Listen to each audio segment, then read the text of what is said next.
On June 14th, 1891, an elderly farmer received a death sentence disguised as a legal notice. Henry Blackwood had paid his land taxes in full, but corrupt officials working for a ruthless businessman had erased his name from the county records. Now 13 armed men were riding toward his 200-acre farm with a simple ultimatum: surrender everything by noon or be removed by force. At 74 years old, alone and outgunned, Henry had two choices: abandon the land where his wife of 31 years was buried, or break the solemn promise he'd made her on their wedding night. What happened in the next 4 hours would change an entire county and prove that one man with nothing left to lose is more dangerous than an army. Before we dive in, tell us in the comments, where in the world are you watching from? The Winchester rifle hadn't been fired in 11 years, but Henry Blackwood's hands still remembered every groove in the walnut stock, every scratch on the barrel where hot brass had kissed metal during the Washita River campaign. He sat on his porch at 74 years old, watching the orange glow spread across the eastern horizon, knowing that before the sun reached noon, he would either be dead or someone else would be. The coffee had gone cold in his cup. His eyes were fixed on the road, that long, dusty ribbon winding through the valley and disappearing into the tree line where Blackwater Creek cut through the red Oklahoma clay. Nothing moved yet, just the wheat fields swaying in the pre-dawn breeze. Margaret, his wife, used to say that sound was the earth talking to itself. 7 years since the fever took her. 7 years of eating alone, sleeping alone, walking these 200 acres with nothing but his thoughts for company. The wheat still grew. The season still turned. But the life had gone out of it all when her heart stopped beating in the bed they'd shared for 31 years. Henry set the cup down on the porch rail. The sky was lightening now, purple-gray giving way to blue. He could see the fence line clearly, the barn to his left with its red paint faded to the color of old blood, the chicken coop where 6 hens scratched and muttered their morning complaints. There on the road, still distant but visible now in the growing light. 3 shapes, 3 riders, moving slow and measured, like men who had all the time in the world and knew exactly where they were going. Henry's stomach tightened. He'd been expecting them since yesterday afternoon, when the messenger boy had come into town with the envelope. The boy, couldn't have been more than 12, had found Henry at the general store, buying coffee and salt pork. "Mr. Blackwood," the boy had said, holding out a cream-colored envelope like it might bite him. "Man gave me 2 bits to deliver this to you." Henry had looked at the envelope, looked at the boy. What man? Didn't give his name, sir, but he was dressed real fine. Had a black horse with silver on the saddle. That would be one of Virgil Cane's men. Cane himself wouldn't dirty his hands with messenger work. "You read this?" Henry had asked. The boy's eyes had gone wide. "No, sir. I can't read much anyhow. Just my letters." Henry had given the boy a nickel, payment for honesty, and told him to run along. Then he'd stood there in the general store, holding that envelope, feeling the weight of what was inside, even though the paper itself weighed nothing at all. John Pritchard, the store owner, had been watching. "You going to open it, Henry?" "No. Might be important. It's from Cane. Anything from Cane is bad news." Pritchard had nodded slowly. Everyone in the county knew Virgil Cane. Known him for 3 years now, ever since he'd arrived from Texas with money in his pockets and meanness in his heart. Started small, buying up the saloon, then the feed store, then half the commercial buildings in town. Then he'd moved on to land. Foreclosures, mostly. Buying up notes from the bank and calling them due before farmers could scrape together the money. Legal, technically, but legal and right aren't always the same thing. Henry had left the envelope on the counter. Walked out, went home, but he'd known in his bones what was coming. Now here they were. The 3 riders were close enough that he could make out details. The lead rider sat tall in the saddle, wore a black coat despite the warmth of the June morning. That would be Cane himself. The 2 flanking riders were smaller, rougher looking. Hired men, guns for hire. Henry stood up. His knees protested. Arthritis that had been getting worse these last few years. Winter mornings when he could barely walk until the sun warmed his joints. He was 74 years old. Not old by stubborn will, but old by any honest measure. His hair had gone white 10 years ago. His hands were spotted with age, scarred from a lifetime of work. His back ached when he bent to pick up anything heavier than a coffee cup. But his eyes were still good. And his hands, when they held a rifle, still remembered what to do. The riders stopped at the fence line, close enough to talk without shouting, far enough to feel safe. The man in the black coat removed his hat, wiped his brow with a handkerchief, put the hat back on. All of this done slowly, theatrically, like a man who enjoyed making other people wait. "Morning, Blackwood," he called out. Henry didn't answer, just stood there on his porch, hands at his sides, waiting. Kane smiled. It was the kind of smile a snake might give a mouse. "Beautiful morning. Fine property you got here. 200 acres, isn't it?" Still Henry said nothing. "You know who I am?" Kane asked. "I know. Then you know why I'm here." "I can guess." Kane's smile widened. "The land tax came due April 1st. $200, payable to the territorial government. You paid it. I checked the records. Paid it to the county treasurer, man named Elwood Sykes. Got yourself a nice official receipt, all stamped and signed." Henry felt ice forming in his chest. Felt where this was going before Kane said another word. "Problem is," Kane continued, "Elwood Sykes doesn't work for the territorial government anymore. Works for me now. Has for about 6 months. And that receipt you got? Well, it turns out Mr. Sykes was a little creative with the paperwork. The money you paid him went into his pocket, not the government's. Which means, legally speaking, your taxes are still unpaid." "That's a lie." "Maybe so. But I've got the county ledger, and your name isn't in it. And I've got your tax lien, which I purchased from the territorial office last week for $240.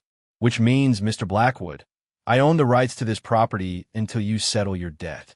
Henry's hands curled into fists. "I paid what I owed. You paid a corrupt official who pocketed the money. Not my problem. Not the government's problem. Your problem." Kane leaned forward in his saddle. "So here's how this works.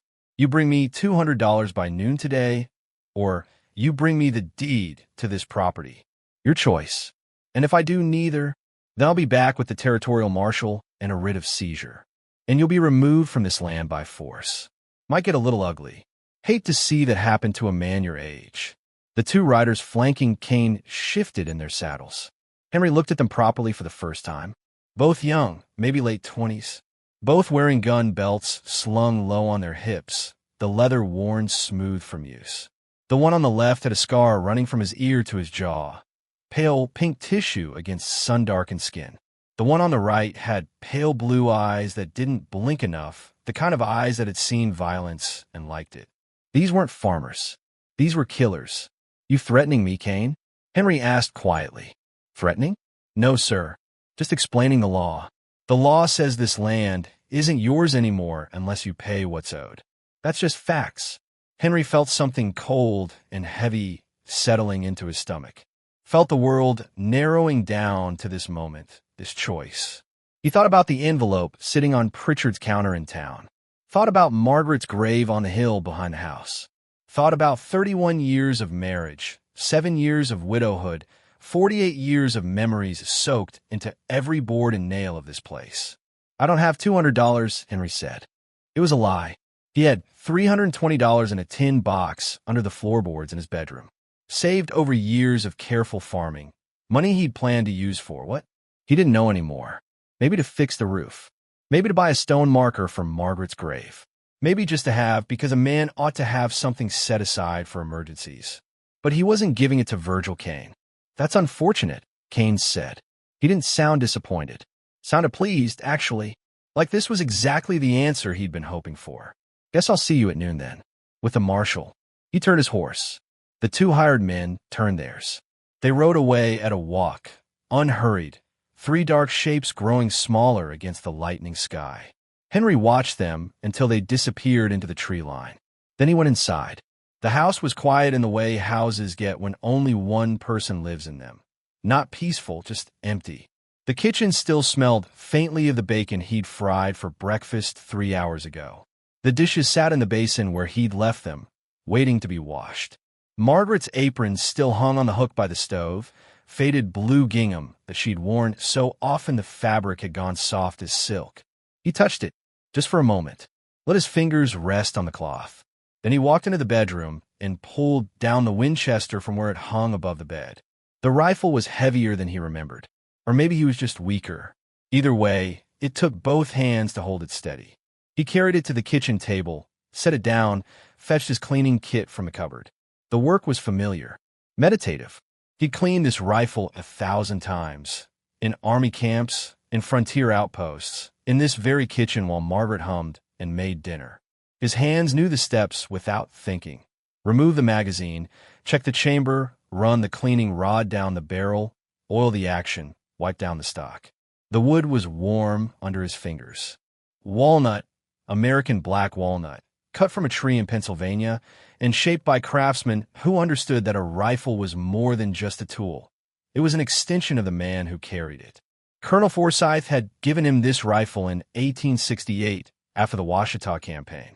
Henry had been 23 years old then, the best shot in the regiment. Could drop a running antelope at 300 yards. Could count the buttons on a man's coat at 400. The colonel had called him into his tent one evening, poured 2 glasses of whiskey, and pushed the Winchester across the table. "You've earned this, Blackwood," Forsyth had said. "Finest rifle in the territory. Take care of it, and it'll take care of you." Henry had taken care of it. 23 years of care. And in all that time, he'd only fired it in anger once, a rabid coyote that had been threatening the chickens back in '83. One shot, clean kill. He'd promised Margaret, you see, their first night as husband and wife. Lying in bed in the little room they'd rented above the haberdashery in Kansas City, she'd turned to him in the darkness and asked, "Henry, will you promise me something? Anything. Promise me you're done with killing. Promise me the war's over for you, truly over, and you'll never take a life again unless our lives depend on it." He'd promised, meant it with everything in him, and he kept that promise. Through 31 years of marriage, through 7 years alone, through all the small humiliations and injustices that come with living in a hard territory among hard men. He kept it. But now Virgil Kane was coming to take us home, coming to take the land where Margaret was buried, coming to erase everything Henry had built. Some promises, Henry thought as he loaded 15 brass cartridges into the Winchester's magazine, are meant to be kept until they're not. The sun climbed higher. Henry sat on his porch and watched it rise, the rifle across his knees, waiting. He thought about running, had the thought, and dismissed it in the same breath. Where'd he go? He was 74 years old with $300 to his name and a body that ached when the weather changed. Start over somewhere new? Doing what? He was a farmer. Had been a soldier before that, but those days were long gone. Besides, Margaret was here. Her body rested on the hill, overlooking the wheat fields she'd loved. He could see her grave from where he sat, a simple wooden cross he'd carved himself, her name burned into the wood with a hot iron. Margaret Louise Blackwood, 1828 to 1892, beloved wife. He wasn't leaving her. At 10 o'clock, a rider appeared on the road. Just one this time, moving slow. Henry tensed, fingers tightening on the rifle, then relaxed when he recognized the horse, a roan mare with a white blaze on her forehead. That was Doc Harmon's horse. The doctor stopped at the gate, didn't dismount, just sat there looking at Henry with the kind of expression a man wears when he's delivering bad news to someone who already knows it. "Morning, Doc," Henry said. Henry. Doc Harmon was 62, had been the only doctor in this part of the territory for 20 years. He delivered babies and treated gunshots and held the hands of dying men and women with equal care. Good man. Honest man. You know why I'm here. I can guess. Kane sent me. Asked me to talk some sense into you. Kane paying you for that? No. I came because I don't want to see you die today. Henry nodded slowly. Appreciate that. Document. He's bringing 12 men. Henry. 12. All of them armed. All of them killers. Doc Harmon's voice was tight. You're one man. One rifle. You can't win this. Maybe not. Then why do it? Why not just take what money you have and leave? Start over somewhere else? I'm 74 years old, Henry said quietly. Too old to start over. Too tired to run. This land is all I got left of my life with Margaret. All I got left of her. I'd rather die defending it than live without it. Doc Harmon closed his eyes. Margaret wouldn't want you to die for this. No, she'd want me to live. But she'd understand why I can't. The doctor sat there for a long moment. Then he opened his eyes and looked at Henry with something that might have been respect or might have been grief. "Is there anything I can say to change your mind?" "No." "Then I'll say this. I'll be in town. When this is over, whatever happens, I'll come. I'll do what I can. Thank you, Document." Doc Harmon turned his horse and rode away. Henry watched him go, then checked his pocket watch. 10:30. An hour and a half until noon. He stood up, walked around his property one last time, ran his hand along the fence posts he'd set into the ground 40 years ago, stood in the barn where he'd stored hay every autumn, where he'd sheltered livestock through brutal winter storms, where Margaret had helped him birth a calf one freezing February night, both of them working by lantern light while sleet hammered the roof. He walked through the wheat field. The stalks were chest-high now, heavy with grain, ready for harvest. Margaret used to walk here in the evenings, said the wheat reminded her of an ocean, the way it moved in the wind. He'd never seen an ocean, but he'd take her word for it. Finally, he climbed the hill to her grave. The cross was weathered now, the letters of her name fading but still legible. Wildflowers grew around the base, black-eyed Susans and Indian paintbrush, the same flower she used to pick and put in mason jars on the kitchen table. "I'm sorry," he said to the grave. "I'm sorry I couldn't keep my promise. But they're coming for our home, Margaret. They're coming to take everything we built. And I can't let that happen. I can't." The wind moved through the wheat below, made that whispering sound. Henry stood there for a long time. Then he went back down the hill, climbed into the barn's hayloft, and prepared to kill or be killed. The loft was where he'd always imagined making his stand if it came to this. High ground, good sight lines, thick hay bales for cover. He spent the next hour cutting firing ports in the loft wall, narrow slits just wide enough for the Winchester's barrel. Stacked hay bales behind each port for protection. Filled a bucket with water from the pump in case they tried to burn him out. The work kept his hands busy, kept his mind from dwelling on what was coming. At 11:30, he heard horses. Lots of them. He moved to the firing port that faced the road and looked out. 12 riders. No, 13. Kane had brought more men than he'd threatened. They came in loose formation, spreading out as they approached the farmhouse, giving Henry too many targets to track at once. Smart tactics. Military tactics. Someone down there knew what they were doing. Henry recognized faces. There was Dutch Morrison and his younger brother Cleet, hired guns who'd killed a homesteader up in Cimarron County last year. There was Frank Tolliver, who'd murdered a Chinese railroad worker in a bar fight and bought his way out of the noose. There was a man Henry didn't know, heavy-set and bearded, carrying a shotgun across his saddle. And there was Kane himself, riding in the center of the formation, protected by his hired killers.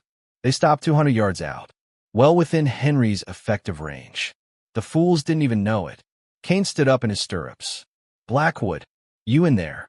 Henry didn't answer, just sighted down the rifle barrel, centering the notch on Kane's chest. "I've got the territorial marshal here with me," Kane shouted, gesturing to a thin man in a brown suit sitting a horse near the back of the group. "He's got a legal writ of seizure. You're ordered to vacate this property immediately." The marshal didn't look comfortable. Looked, in fact, like a man who'd been pressured into doing something he knew was wrong, but couldn't figure out how to avoid. "You've got 2 minutes to come out," Kane yelled. 2 minutes, and then we're coming in." Henry drew a slow breath. Let half of it out. His finger rested on the trigger. Light pressure. Just a few pounds more, and the Winchester would roar and Virgil Kane would die. He thought about Margaret. Thought about the promise he'd made her. Thought about the man he'd been when he made that promise. Young, idealistic, believing the war was behind him and he could live the rest of his life without adding to the count of men he'd killed. He'd been 25 years old then. 50 years ago. A different man in a different world. "I'm sorry, Margaret," he whispered. Then he squeezed the trigger. The Winchester's roar split the noon silence like thunder splitting the sky. Virgil Kane jerked backward in his saddle, as if God himself had reached down and punched him in the chest. The black coat bloomed red. Kane's eyes went wide with shock, with disbelief, with the sudden understanding that he was dying. He toppled sideways, hit the ground hard, and didn't move again. For exactly 3 seconds, nobody else moved either. Then all hell broke loose. Men scattered like quail flushed from cover, diving from their saddles, scrambling for anything that might stop a bullet: the fence, the water trough, the old wagon frame. Pistols appeared in hands. Wild shots cracked out, bullets thudding into the barn 20 feet from Henry's position. Useless panic fire for men who didn't know where the shot had come from. Henry worked the Winchester's lever. Smooth, mechanical, muscle memory from a war fought half a lifetime ago. The brass casing ejected, tumbled through the air, landed in the hay with a soft tink. Cleet Morrison had taken cover behind the water trough. Good thinking, thick metal would stop most rounds. He rose up to aim his pistol at the barn. The motion made him visible. Henry fired. The bullet caught Cleet high in the head. Red mist. The man's skull came apart like a dropped melon. He crumpled behind the trough without a sound. Lever. Brass ejecting. New round chambering. Aim. A man in a brown duster was trying to circle left toward the chicken coop. Moving fast, hunched over, pistol in hand. Henry led the target slightly, accounting for movement, and squeezed. The shot caught the man in the shoulder, spinning him like a child's top. He went down screaming, clutching at the wound, blood pouring between his fingers. "He's in the barn," someone yelled. The loft. Return fire concentrated on the loft now. Bullets punched through the weathered boards, sent splinters flying, but Henry had positioned himself behind the hay bales, and the thick-packed hay swallowed the rounds harmlessly. Thud, thud, thud, like fists pounding on a door that wouldn't open. Henry shifted to a different firing port. The men below were focused on where he'd been, not where he was now. A big man with a beard was sprinting from the fence toward the house, probably trying to flank Henry's position. He made it maybe 15 feet before Henry's fourth shot dropped him. The man's legs folded under him, and he face-planted into the dirt, raising a small cloud of dust that settled slowly over his body. Started with 13. Now 9 remained. Another man broke cover, running for the horses tied at the fence line. Henry's fifth shot caught him in the back, punched through his spine. He fell and didn't get up. "Fall back." Dutch Morrison's voice, high and panicked. "Fall back to the tree line. Fall back." They ran, broke cover, and sprinted like their lives depended on it, which they did, scrambling for their horses, desperate to get out of range of the invisible death in the barn. Sixth shot dropped Frank Tolliver as he reached for his horse's reins. He fell across the saddle, spooked the horse. The animal reared and took off at a gallop with Tolliver's body hanging from the stirrup, one foot caught, dragging him across the hard Oklahoma ground. Seventh shot caught another rider as he swung up into his saddle. Caught him the ribs just below the armpit. He stayed mounted somehow, hunched over the saddle horn, spurring his horse hard. The survivors made it to the tree line. Henry counted as they emerged on the far side of Blackwater Creek, riding hard for town. 6 riders. The territorial marshal was one of them. Brown suit unmistakable even at this distance. Started with 13. 5 dead on the ground. 1 wounded and screaming, 1 being dragged by his horse. 6 ran away. The silence that followed felt enormous. Heavy, like the silence after a thunderclap, when the world holds its breath waiting for the next one. Henry lowered the Winchester. His hands were steady. No shake, no tremor, just the old training asserting itself, the body remembering what the mind had tried to forget. He climbed down from the loft. His legs were shaking now, not from fear, but from adrenaline draining away, leaving exhaustion in its wake. He was 74 years old, too old for this, but he'd done it anyway. He walked out into the yard. The sunlight seemed too bright after the dimness of the barn. The air smelled of gunpowder and blood and dust. 5 bodies lay scattered across his property. Virgil Kane was closest, face up in the dirt, eyes staring at nothing. The black coat was soaked through with blood. Cleet Morrison was behind the water trough, what was left of his head painting the metal red. The big bearded man lay between the fence and the house. Another man Henry didn't recognize sprawled near the gate. And 20 yards down the road, Frank Tolliver's body lay twisted where his horse had finally kicked free of him. The man in the brown duster was still alive, still screaming. "Hi!" keening sounds of agony. Henry walked over to him, knelt down. The man's face was gray, lips white. Shock setting in.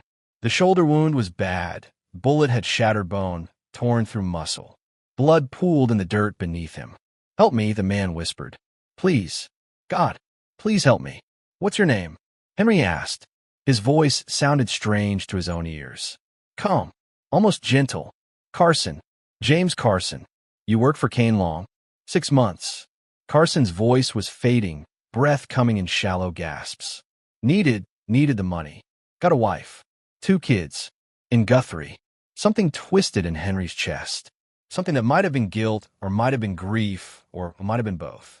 This wasn't an evil man, just a desperate one. Just someone who'd made a bad choice because life had left him few good options. "You tell your wife you were coming here to kill an old man for his land?" Henry asked quietly. Carson's eyes filled with tears. "No, sir."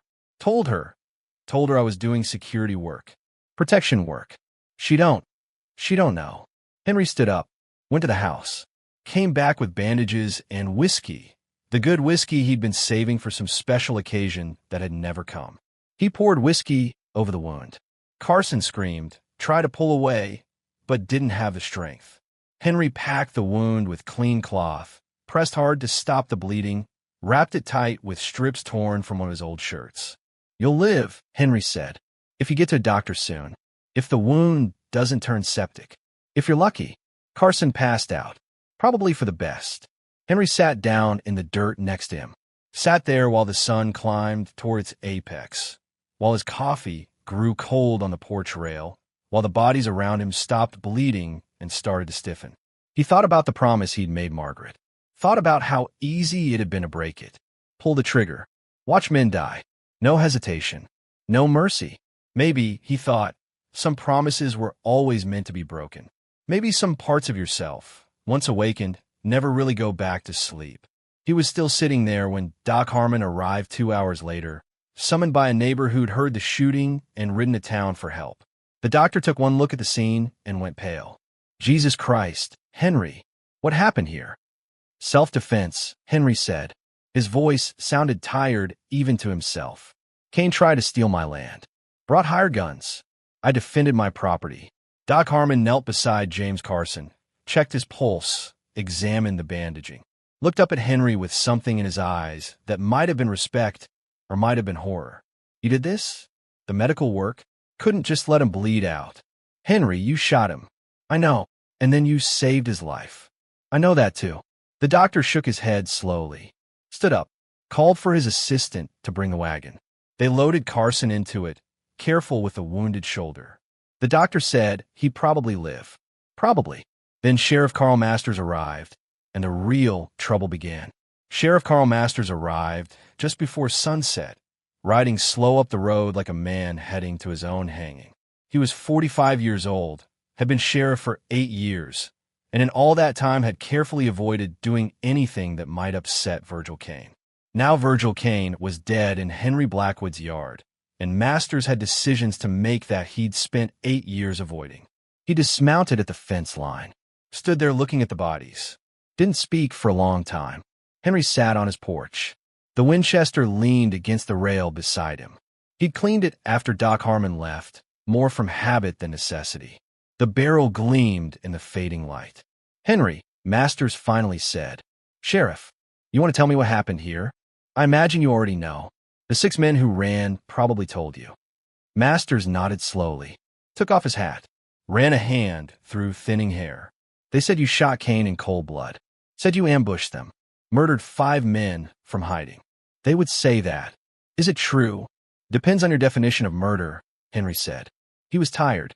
So tired. His bones ached. His eyes burned. He wanted to sleep for a week. "Kane came here with 13 armed men to take my land on a false claim. Told me I had until noon to surrender my property or be removed by force. I chose to defend what's mine.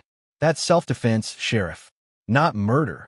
Masters put his hat back on, walked through the gate, moved among the bodies like a man counting inventory, stopped at Virgil Kane, knelt down, examined the wound. "Shot through the heart," Masters said. 200 yards, moving target. Hell of a shot for a man your age. I've had practice." "So I heard." Masters stood up, moved to the next body, and the next, checking each one, making mental notes. Finally, he came back to the porch. All the wounds are frontal. Every man shot from the front. They were facing you when they died. That's right. That matters. In a court of law, that matters. Shows they were coming at you, not running away. Shows you didn't shoot them in the back. Henry said nothing, just waited. Masters sighed. The sound of a man carrying a weight he'd never asked for. There's going to be an inquest. Territorial judge will have to review it. But Henry, between you and me, this county's going to sleep better tonight than it has in 3 years. That's supposed to make me feel better about killing 5 men? No, I don't imagine anything makes that feel better. Masters looked at the bodies again.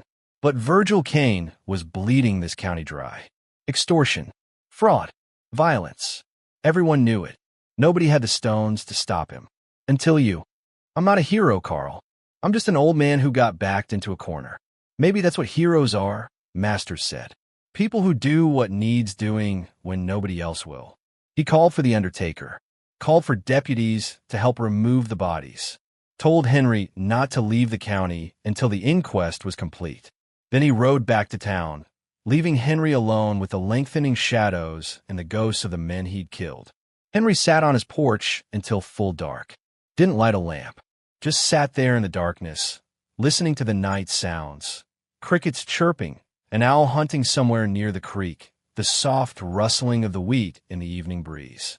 He thought about Virgil Kane's face in that last moment. The shock, the disbelief, the understanding that death had found him. He thought about Cleet Morrison's head coming apart. He thought about James Carson crying for his wife and children. He thought about the promise he'd made Margaret on their wedding night, and how completely he'd broken it. I'm sorry, he whispered to the darkness. I'm sorry, Margaret. I tried. God knows I tried to keep my promise. But they came for her home. They came to take everything we built together. And I couldn't let that happen. The wind moved through the wheat, made that whispering sound she'd loved. Henry closed his eyes and let the darkness take him. The inquest took 2 weeks. The territorial judge was a man named Silas Pemberton, 60 years old, with a reputation for fairness and a face like weathered granite. He arrived from Oklahoma City with a court stenographer and a profound distaste for violence of any kind. The hearing was held in the town hall, a drafty wooden building that served as courthouse, meeting hall, and dance floor, depending on the day. Half the county showed up, standing room only. People spilled out the doors and listened through the windows. Henry sat at a table in front, wearing his one good suit. The same suit he'd been married in, buried Margaret in, worn to every funeral and wedding for the past 40 years. His lawyer was a young man named Thomas Whitfield, fresh from law school in St. Louis, who'd agreed to take the case for $20 and the chance to make a name for himself. The prosecution was handled by a territorial attorney named Harrison Good, who'd been hired by someone. Nobody would say who, but everyone knew it was Kane's business associates trying to salvage what they could of his empire. Good presented his case first, called the 6 survivors as witnesses. Dutch Morrison took the stand first, swore on a Bible that Kane had come peacefully, had only wanted to serve legal papers, that Henry had opened fire without warning or provocation. Mr. Morrison, Whitfield said during cross-examination, you're a hire gun, are you not?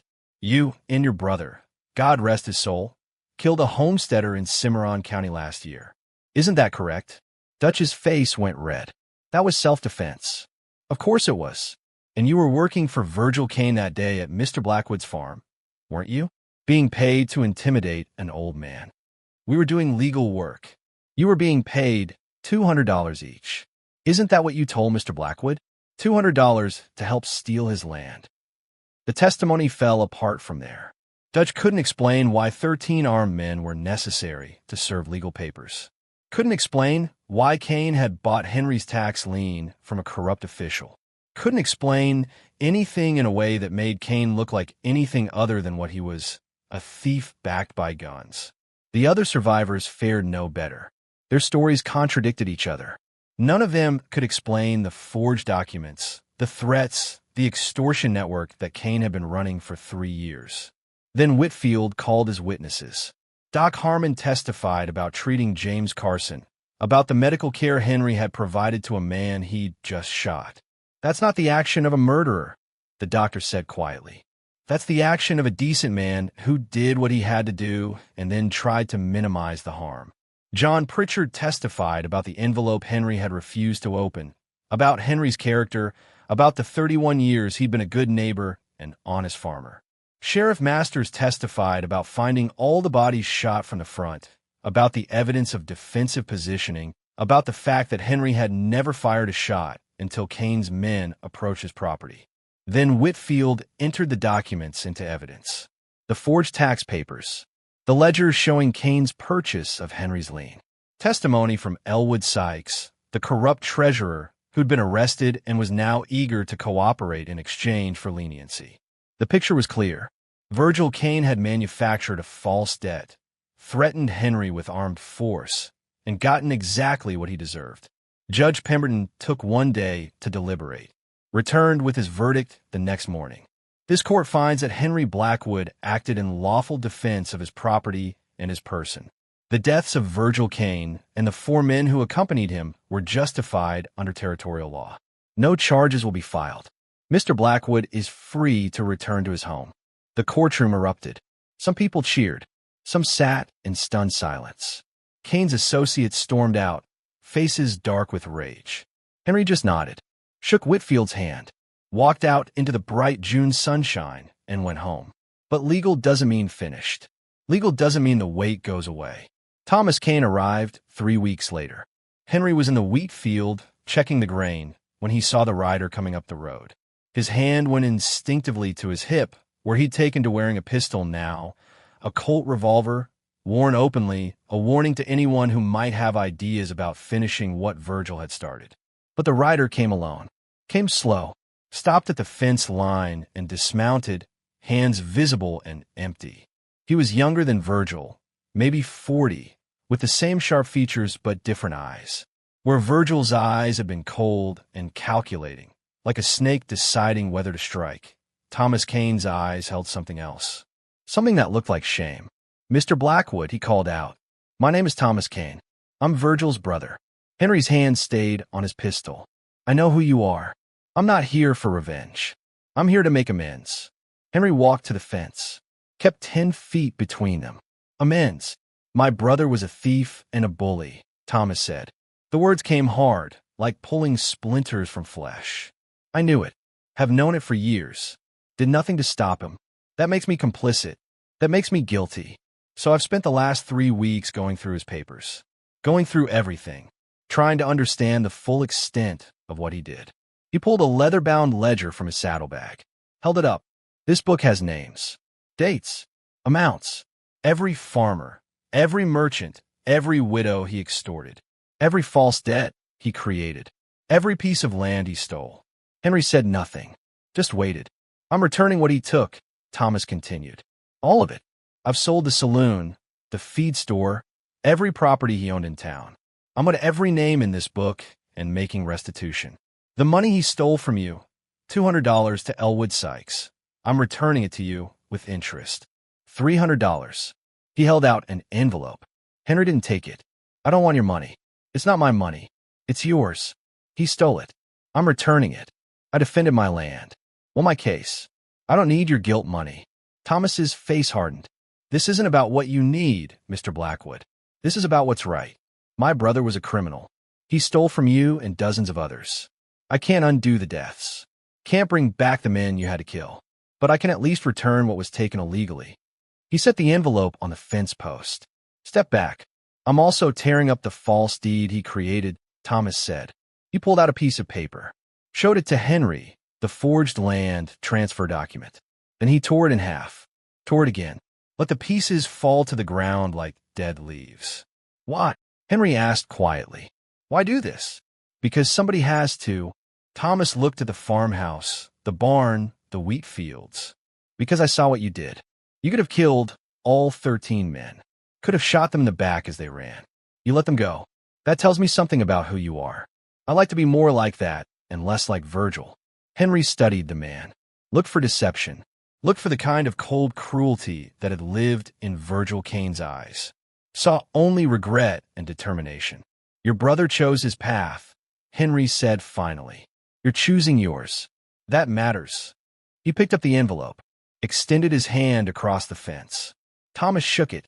His grip was firm. Honest. I'm selling the ranch too, Thomas said. Virgil's ranch, I mean. Using that money for restitution as well. Then I'm leaving the territory. Going to Colorado. Starting over somewhere my brother's name doesn't carry weight. What'll you do there? Open a hardware store. Maybe. Something honest. Something I can be proud of. Thomas mounted his horse. Looked down at Henry. I'm sorry for what my brother did to you. For what he forced you to become. I was always this, Henry said quietly. He just reminded me. Thomas rode away. Henry watched him go, then carried the envelope inside. He didn't open it right away. Just sat on the kitchen table and looked at it for a long time.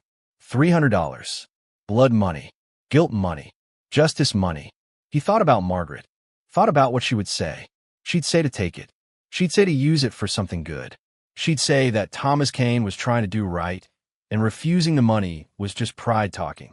Henry opened the envelope, counted the bills, put 200 in the tin box under the floorboards, used the other 100 to buy a proper stone marker for Margaret's grave, white marble with her name carved deep, and below it the words, beloved wife, patient teacher, graceful soul. The stonemason delivered it a month later, set it on the hill overlooking the wheat fields. Henry stood there looking at it, thinking it was probably the best $100 he'd ever spent. The county changed after that.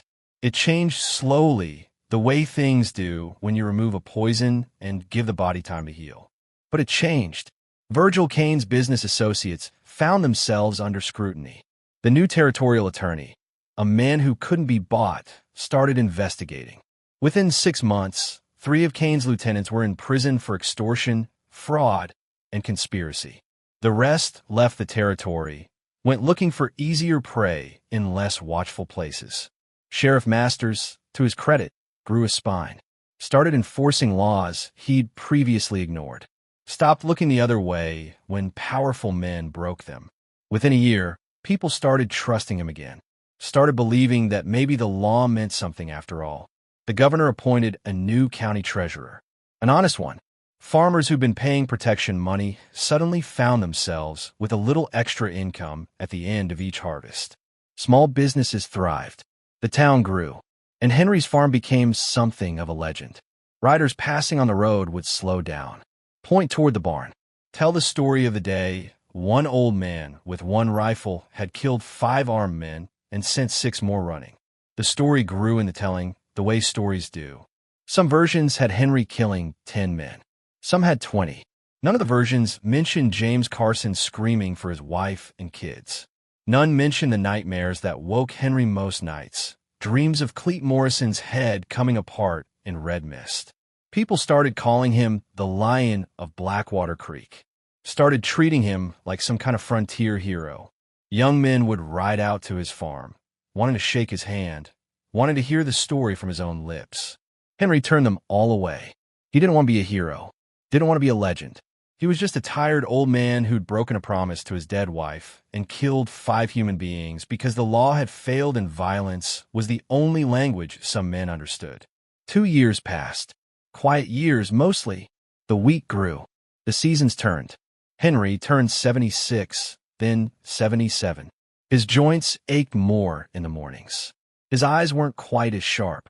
He hired a young man named Peter Caldwell to help with the heavy work. A good kid, 22, strong back, honest face, whose father had been one of Kane's victims before Thomas made restitution. Peter treated Henry with a kind of careful respect, like Henry was made of glass and might break. It took 6 months before Henry finally sat the boy down and said, "I'm old, not fragile. You can talk to me like a normal person." After that, they got along fine. In the spring of 1894, a circuit preacher came through.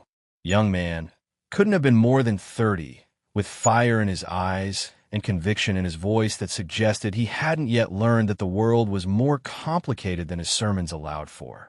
He held a revival meeting in town, drew half the county. People hungry for meaning, for community, for something bigger than their small lives in this hard territory. Henry attended, sat in the back row of the makeshift church, really just the town hall with benches arranged in rows, and listened to the preacher talk about sin and redemption, about the wages of sin being death, about how violence begets violence, and only forgiveness can break the cycle. It was a good sermon, well delivered, the kind of thing that probably comforted a lot of people. It didn't comfort Henry. After the service, people milled around outside, talking and laughing, shaking the preacher's hand. Henry was heading to his horse when a young preacher intercepted him. "You're Henry Blackwood," the preacher said. "Not a question." "I am. I heard what you did. Heard you killed 5 men. Henry waited. He'd learned over the years that people always had something they wanted to say about it. Better to let them say it and get it over with. "You repent of that?" the preacher asked. Henry thought about it. Really thought about it. Thought about Margaret's promise. Thought about James Carson's wife and kids, who still had a husband and father because Henry had chosen mercy over murder. Thought about the farmers who slept peacefully now because one old man had drawn a line in the dirt and defended it with blood. "No," Henry said. "I don't repent." The preacher's face registered shock. You don't?" "No. I defended my home. Stopped a man who was bleeding this county dry. Gave the survivor medical care. If that's a sin, then I'll answer for it when I stand before God. But I won't apologize for it to any man on earth." "But the Bible says—" "I know what the Bible says," Henry interrupted. His voice was quiet but firm. "Thou shalt not kill. I've read it. But the Bible also says there's a time for peace and a time for war. A time to kill and a time to heal. I did both. Kill when I had to. Heal when I could. That's the best I had in me." The preacher opened his mouth. Closed it. Opened it again. "Do you feel any remorse at all?" "Every day," Henry said. And it was true. He did. Felt the weight of it every morning when he woke up, every night when he lay down to sleep. Felt it in his bones like the arthritis, a constant ache that never quite went away. "I carry the weight," Henry continued. "Every one of those 5 men had mothers. Maybe had wives and children. Every bullet I fired ended a life and hurt the people who loved those men. I think about that every single day. The weight doesn't get lighter. You don't forget.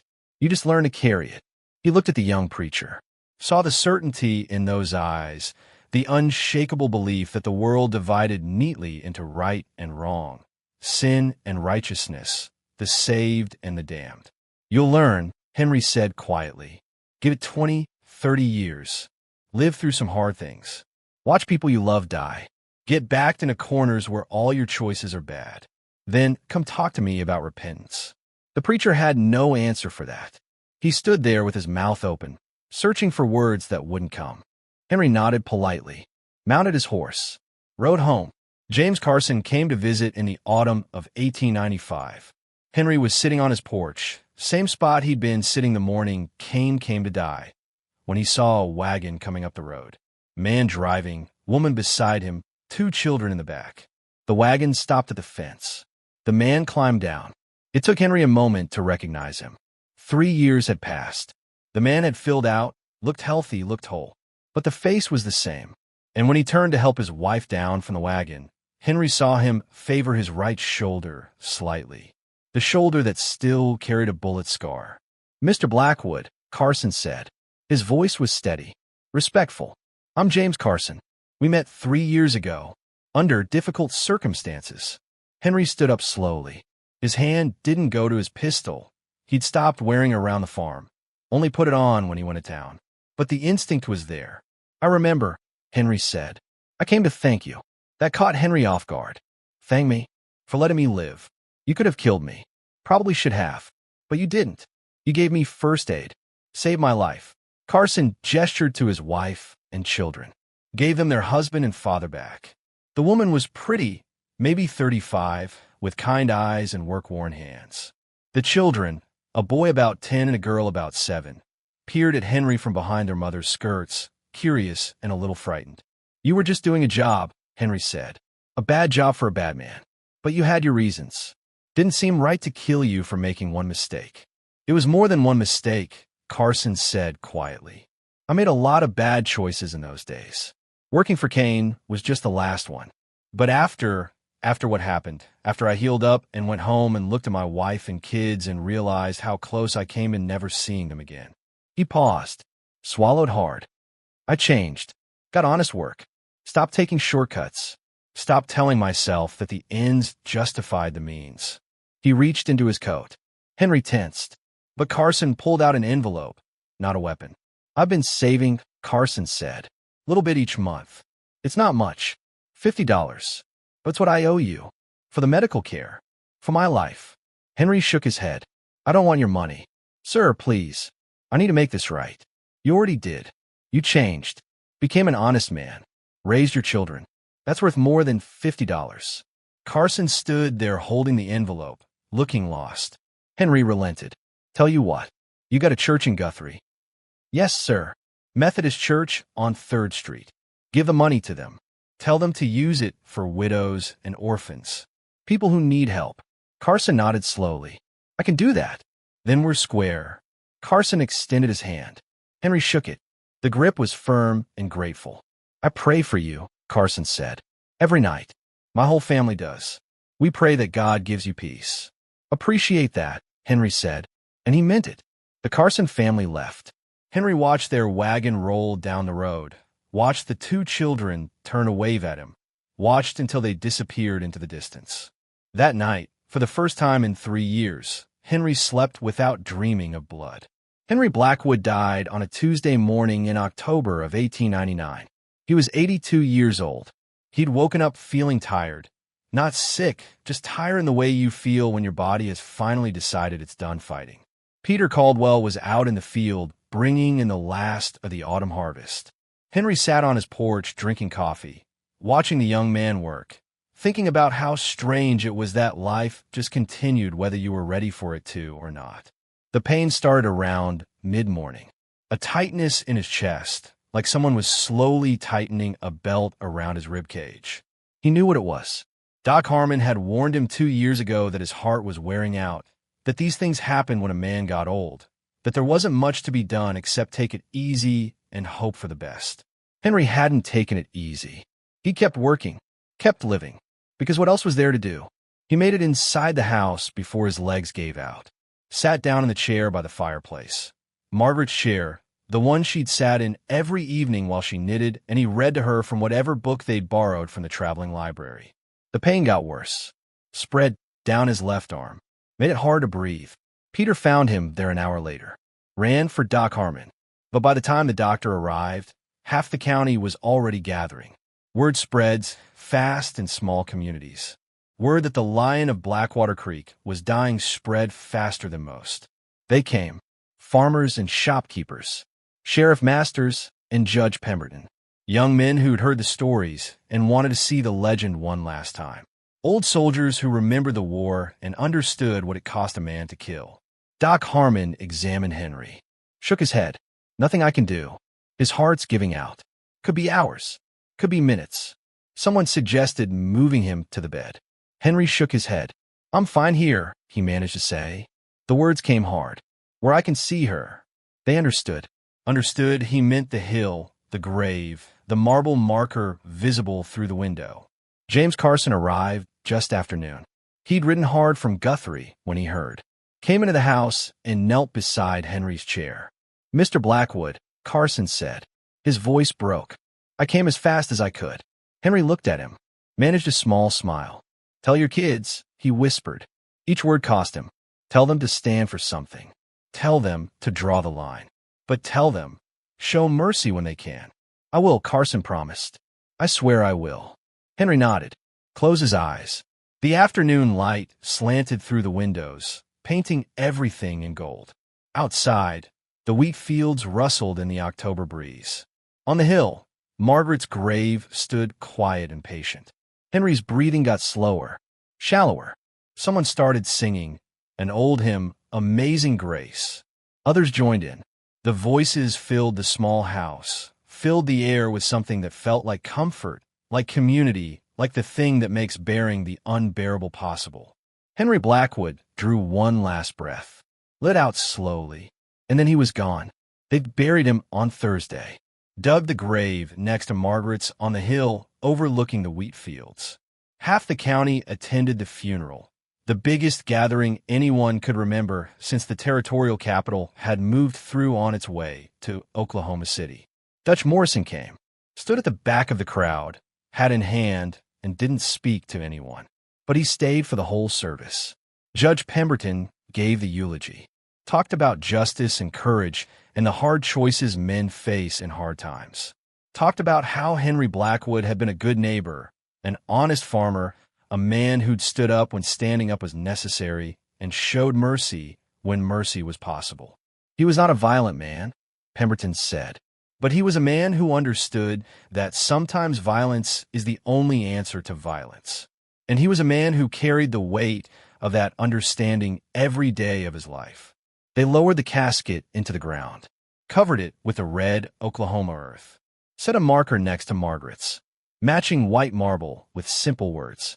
Henry Blackwood, 1817 to 1899 soldier, farmer, defender. He stood firm. The crowd dispersed slowly, people lingering, talking quietly, reluctant to leave. Like by staying, they could somehow hold onto the thing Henry had represented, the idea that one person, even an old one, even an ordinary one, could make a difference. Peter Caldwell bought the farm, used money he'd saved from 5 years of working for Henry, plus a loan from the bank that Sheriff Masters personally guaranteed. He worked that land for the next 40 years, raised his own family there, and never once forgot the old man who'd taught him that doing right wasn't the same as doing easy. The Winchester rifle was given to the Oklahoma Territorial Historical Society. They put it in a glass case in their museum in Oklahoma City, with a brass plaque beneath it. Winchester Model 1873 belonged to Henry Blackwood, 1817 to 1899, Union Army veteran, Oklahoma Territory farmer, used in the defense of his property against armed aggressors. June 14, 1891, 5 men died. 6 fled. The law called it self-defense. History calls it justice. For years afterward, people would visit that museum, stand in front of that case, look at the rifle, and imagine what it must have been like to be 74 years old, alone, facing 13 armed men, and choosing to fight rather than surrender. Some of them understood. Some didn't, but they all remembered. 20 years after Henry died, a young family from Missouri bought the farm from Peter Caldwell's widow. Nice people, hardworking. They had 3 children and dreams of making a good life on the Oklahoma plains. Strange things happen sometimes. Lights moving across the wheat fields on quiet evenings when nobody was out there. The sound of a rifle being cleaned on the porch when the house was empty. A presence on the hill where 2 marble markers stood side by side, white stone weathered by time, but still legible, still telling their story. The children asked their mother about it. She told them the story, simplified for young ears, softened at the edges, but true in its essentials. Told them about the old man who'd lived here, who'd loved his wife for 31 years and mourned her for 7 more, who'd built this farm with his own hands, who defended it when 13 armed men came to take it away. Is he a ghost? The youngest asked, eyes wide. I don't know, the mother said honestly. But if he is, he's a good ghost, watching over the place, making sure nobody takes it away again. The children seemed satisfied with that answer. They slept soundly in their beds, unafraid of whatever presence might walk the fields at night. And on quiet mornings, when the sun rose over the wheat fields and painted everything in gold, you could almost see them, an old man and his wife, standing together on the hill, watching over the land they'd loved, the home they'd built, the line they'd drawn and held against all comers. Maybe it was real. Maybe it was just the way light plays tricks at dawn. Maybe it was memory made visible, the way stories become legends and legends become something more. It doesn't matter. What matters is that people remembered, that the story lived on, that somewhere in the telling and retelling, in the museum case and the marble markers, in the fields that still grew wheat and the house that still stood solid, Henry Blackwood's choice meant something. He'd been given an impossible decision: surrender everything or fight against odds no reasonable person would take. He'd chosen to fight, chosen to kill when killing was necessary, and show mercy when mercy was possible, chosen to carry the weight without complaint until the day his heart gave out. That's an Oklahoma story, an American story, a human story. It's a story about the cost of standing firm and the burden of doing what's necessary, even when necessary means violence. About the promises we make and the promises we break. about the weight we carry and the peace we find if we're lucky at the end. What would you have done at 74 years old, facing 13 armed men who wanted to steal everything you'd built? Would you have run? Surrendered? Fought? There's no easy answer. There never is. But Henry Blackwood drew his line in the Oklahoma dirt and held it. And in holding it, he changed everything. If this story made you think, if it made you feel something, hit that like button and subscribe for more tales of courage, consequence, and the hard choices people make when everything's on the line. Drop a comment with where you're from. I love hearing from you. And if you know someone who needs to hear a story about standing firm when the world pushes back, share this with them. Thanks for listening. Until next time,